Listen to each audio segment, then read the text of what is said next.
রাজ কাঁকড়া, ইংরেজিতে যাকে বলে হর্স শু ক্র্যাব, একসময়ে সমুদ্রে ব্যাপক বিচরণ ছিল এই কাঁকড়ার। তবে মানুষের কারণে এরা এখন বিপন্ন। বলতে গেলে মানুষের জীবন রক্ষা করতে এরা নিজেদের জীবন উৎসর্গ করে যাচ্ছে। আমাদের জীবন রক্ষাকারী প্রতিষেধকের পেছনে এই কাঁকড়ার অবদানের কোনো বিকল্প নেই। নতুন আবিষ্কৃত কোনো ওষুধ বা প্রতিষেধক টিকা মানুষের শরীরের জন্য কতটা নিরাপদ সেটি যাচাই করতে লাগে এই রাজ কাঁকড়ার নীল রক্ত।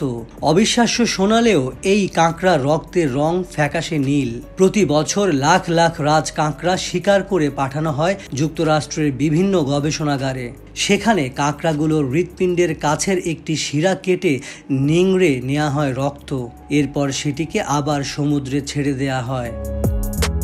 কোনো রোগের জন্য আবিষ্কৃত ওষুধে বিপজ্জনক কোনো ব্যাকটেরিয়া আছে কি না সেটি যাচাই করতে দরকার পড়ে এই রাজ কাঁকড়ার নীল রক্তের। এখন পর্যন্ত একমাত্র রাজ কাঁকড়ার রক্ত এই যাচাইয়ের কাজটি নিখুঁতভাবে করতে পারে, কারণ এই রক্ত সামান্য উপাদানগত পরিবর্তনে দৃশ্যমান প্রতিক্রিয়া দেখায়। সাম্প্রতিক সময়ে কোভিড টিকা তৈরিতেও এই প্রক্রিয়া অনুসরণ করা হয়েছে।